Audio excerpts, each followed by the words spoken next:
Bonjour, j'espère que vous allez bien.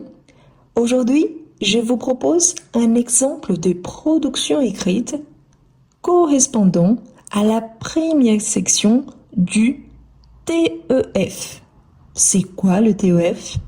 C'est le test d'évaluation de français. C'est un test qui évalue les compétences linguistiques des personnes francophones ou non francophones qui souhaitent certifier leur niveau de français pour des raisons d'études, de travail ou d'immigration. Si vous préparez le TCF, le test de connaissance du français, sachez que ce type de texte correspond à la deuxième tâche de l'épreuve de production écrite du TCF. Pour les candidats au DELF, ces sujets se rapprochent des attentes du niveau A2 et pour parfois être adaptés au niveau B1 selon la formulation de la consigne et les exigences. Donc, que vous visiez un TEF, le TCF ou le DELF, cet exercice vous aidera à structurer vos idées, enrichir votre vocabulaire et affiner votre style.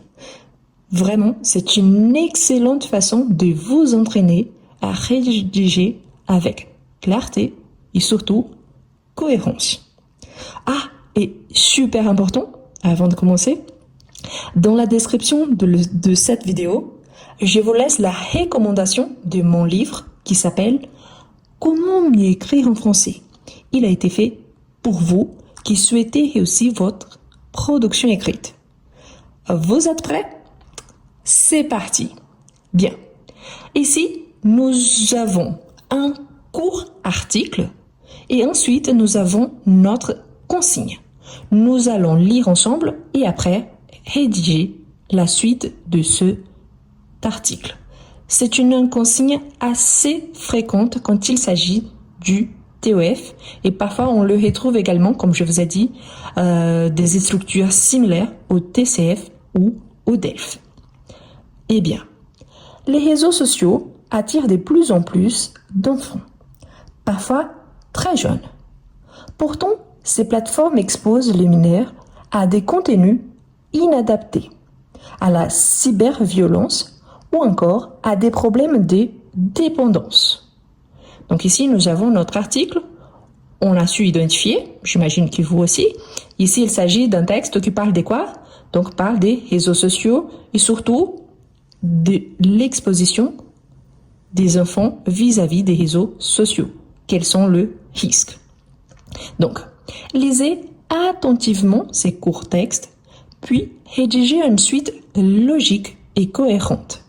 Votre texte devra comporter entre 80 et 100 mots et être organisé en plusieurs paragraphes. Ça, c'est super important. Nous savons déjà quelle est la quantité qu'il faut avoir entre 80 et 100 mots et surtout qu'il faut diviser en plusieurs paragraphes. Quel est donc notre objectif? Rédiger la suite logique de ce court article. Nous allons commencer. Attention, est-ce qu'il faut ajouter un titre? Non. Pourquoi? Car nous savons déjà de quoi il s'agit. Nous avons le début de notre article. D'accord? Donc, il n'y a pas besoin d'ajouter un titre. Si nous allons continuer, il faut bien comprendre pour ne pas être hors sujet. Mais là, on peut continuer. Je vous relis le débat ici, le début du texte, et ensuite, on continue. Je vous encourage à laisser en commentaire la suite de votre texte. Donc, on a les réseaux sociaux attirent de plus en plus d'enfants, parfois très jeunes. Pourtant, ces plateformes exposent les mineurs à des contenus inadaptés, à la cyberviolence ou encore à des problèmes de dépendance. Donc ici, pour continuer, je peux commencer un nouveau paragraphe. N'oubliez pas, il faut organiser entre plusieurs paragraphes. Donc je commence par « Il est vrai ». Ah, j'allais commencer à écrire comme ça, mais je sais que parfois, il y a certains qui n'arrivent pas à lire. Donc c'est pour ça que je vais changer. Il est vrai. Ici, c'est I plus L. D'accord? Donc j'écris ici en haut. Il est vrai. C'est parce que j'écris de deux façons. Et parfois, c'est celle qui me vient en tête, donc c'est pour ça. Mais bref, il est vrai que les réseaux sociaux, ici n'oubliez pas l'accord au pluriel et surtout l'accent aigu, les réseaux sociaux au pluriel peuvent, du verbe pouvoir, accord à la troisième personne du pluriel, exposer les enfants, c'est les sujets ici également, les enfants, à des contenus. Ici, à, c'est une préposition, des contenus. Ici, c'est une suite. Des contenus inappropriés. Attention avec double P au départ et ensuite seulement un P. Inapproprié, accent aigu. À la dépendance. Dépendance dans le sens que oui, aujourd'hui, on a beaucoup d'enfants qui sont complètement addicts aux réseaux sociaux. Donc oui, ça existe. Ou encore, au harcèlement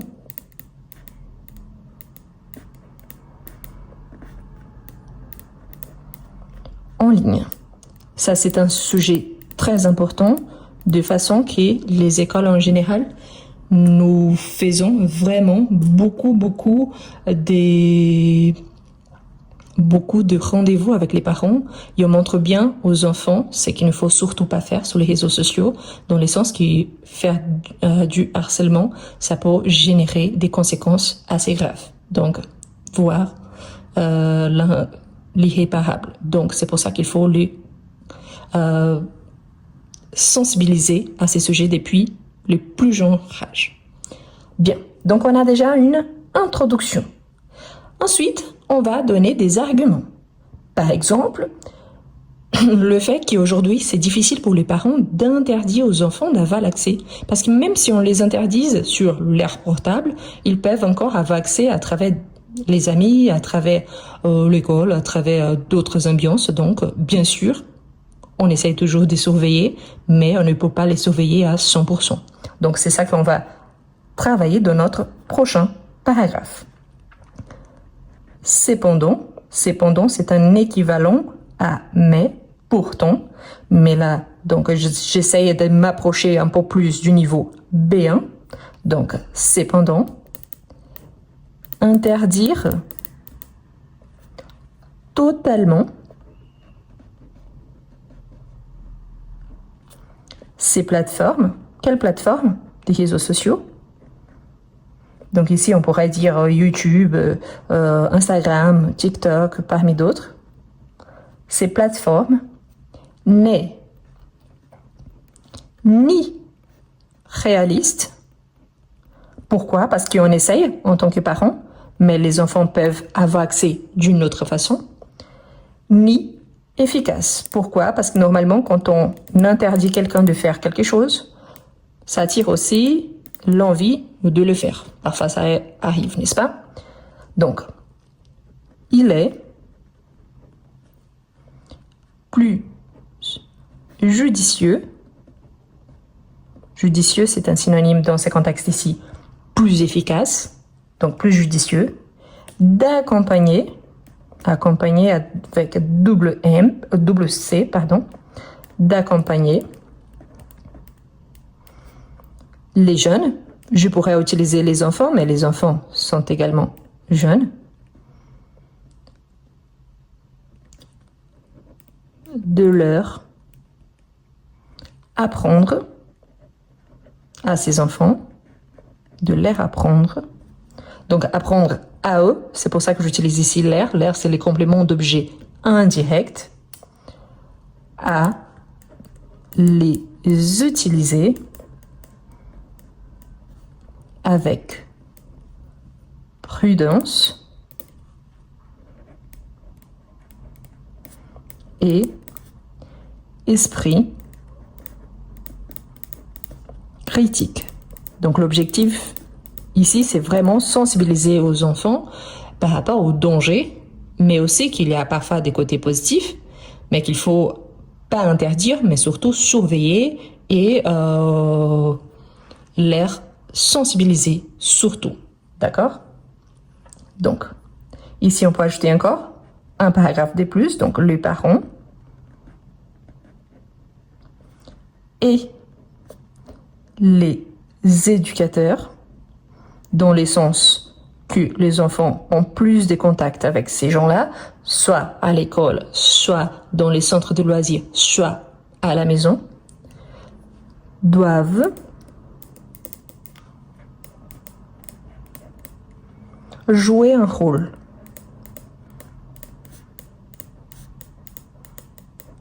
actif. Ces bruits, c'est du stylo. Je suis désolée, mais je n'arrive pas à l'empêcher. D'accord? Actif en dialoguant. En dialoguant. Ici, j'utilise les gérondifs. En dialoguant avec les enfants.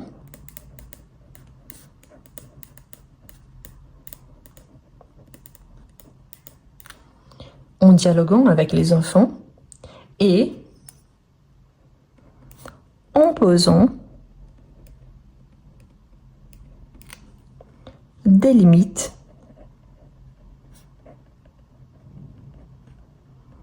claires. C'est-à-dire, oui, vous pouvez avoir l'accès, mais jusqu'où? Donc, il faut vraiment dire, oui, vous pouvez avoir l'accès à cette plateforme, mais vous êtes interdit de faire ci, de faire ça, et surtout de limiter un temps d'utilisation. Il faut surveiller, vérifier toujours. Aujourd'hui, l'accès parental, c'est une possibilité si l'enfant, il est mineur. Donc, c'est bien d'être vraiment surveillant pour éviter surtout le harcèlement. OK? Bien. Ensuite, on peut dire également éduquer. N'oubliez pas qu'il s'agit d'un article, ok?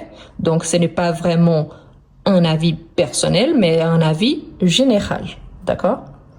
Éduquer plutôt. Donc, je vais continuer dans la page suivante. Plutôt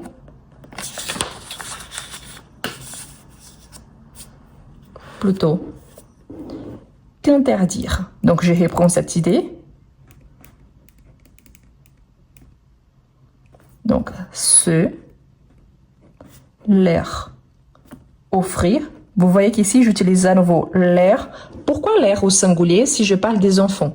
Parce qu'il ne s'agit pas du possessif. Il s'agit du complément d'objet indirect. Et le complément d'objet indirect ne prend pas le S à la fin. Ça, c'est important. Si jamais, je vous laisse une vidéo dans laquelle je vous explique la différence entre leur, comme ça, et leur avec S, pour que vous ne mélangez plus.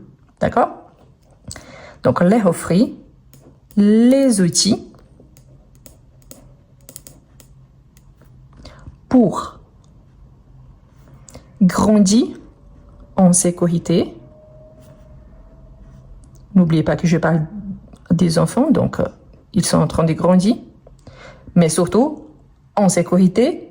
Dans quel monde exactement? Parce qu'ici, on parle d'un sujet spécifique. Donc, je peux ajouter dans le monde numérique. Et voilà, notre texte, il est prêt et je pense qu'on a bien réussi à respecter la consigne. Je vous le répète. Donc, l'objectif, c'était rédiger une suite logique et cohérente. Et le texte devrait comporter entre 80 et 100 mots. On va voir si on a bien réussi. Oui, on sait déjà qu'on a mis plusieurs paragraphes. Vous voyez qu'ils ont à peu près la même taille. Donc là, je pense qu'on a bien respecté. Le départ nous disait, les réseaux sociaux attirent de plus en plus d'enfants, parfois très jeunes. Pourtant, ces plateformes exposent les mineurs à des contenus inadaptés, à la cyberviolence ou encore à des problèmes de dépendance. Donc, il est vrai que les réseaux sociaux peuvent exposer les enfants à des contenus inappropriés, à la dépendance ou encore aux harcèlement en ligne. Donc, je continue cette idée ici pour mieux expliquer mon introduction. Cependant, un argument, le premier, cependant, interdire totalement ces plateformes n'est ni réaliste ni efficace. Et je vous ai justifié le pourquoi. Il est plus judicieux d'accompagner les jeunes, de leur apprendre à les utiliser quoi? Donc, ces plateformes, avec prudence et esprit critique. Les parents et les éducateurs, donc ici, les rôles du responsable, n'oubliez pas qu'il s'agit des enfants, donc oui, il y a des responsables derrière. Donc, les parents et les éducateurs doivent jouer un rôle actif en dialoguant avec les enfants et en posant des limites claires. Éduquer plutôt qu'interdire, c'est leur offrir les outils pour grandir en sécurité dans le monde numérique. Vous voyez que du début jusqu'à la fin, je garde les tons d'un article et c'est ça que c'est l'objectif. Pourquoi? Si on a un objectif différent, je ne parle pas de moi-même, je ne parle pas vraiment de mon avis personnel, je ne parle pas de ce que je ferais pour mon enfant. Mais d'une façon générale, je expose les risques qui existent. Ici, je ne parle pas de côté positif. Pourquoi? Parce qu'il y en a. On peut utiliser les réseaux sociaux pour interagir avec les gens, pour accompagner ceux qu'on apprécie. On peut découvrir de nouvelles choses. On peut même étudier à travers les réseaux sociaux, bien sûr. Mais là, l'objectif, c'est de garder la cohérence parce qu'il faut avoir une suite logique par rapport à ce qui nous a été exposé. Je vous rappelle que le TEF, il est très courant, surtout au Canada, mais c'est un test d'évaluation en général. Donc, il est très très proche du TCF et tous les deux, disons qu'ils sont des certificats, donc c'est ça la différence par rapport au DELF, il s'agit d'un diplôme, DELF-TALF, donc c'est une suite logique, il s'agit des diplômes, et tous les deux sont basés sur la structure de base du DELF. Mais il y a beaucoup de différences par rapport aux compréhensions. Comme je vous ai dit au départ, ici, ça correspond à la tâche 2 du TCF, et au niveau A2, voire B1, ça dépend de la consigne du DELF. Ce que je vous recommande, entraînez-vous.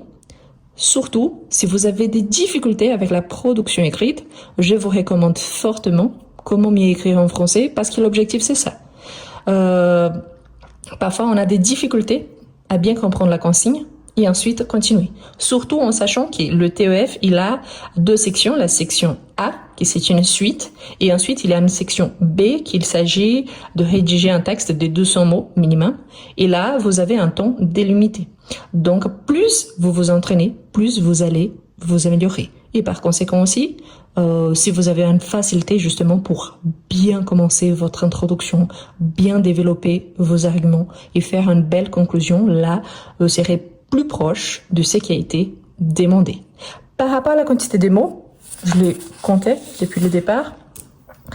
J'en ai écrit 89. Ok? Donc, c'est bien entre ce qui m'a été demandé. Je vous rappelle qu'un mot, c'est tout ce qu'il y a entre deux espaces en blanc. Même si ici, par exemple, on a A tout seul, c'est un mot.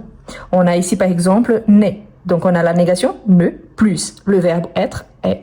Donc, né, on a l'apostrophe, ça devient un mot. Ah, mais c'est la négation plus un verbe conjugué. Oui. Mais s'il n'y a pas d'espace en blanc entre les deux, c'est considéré juste un mot.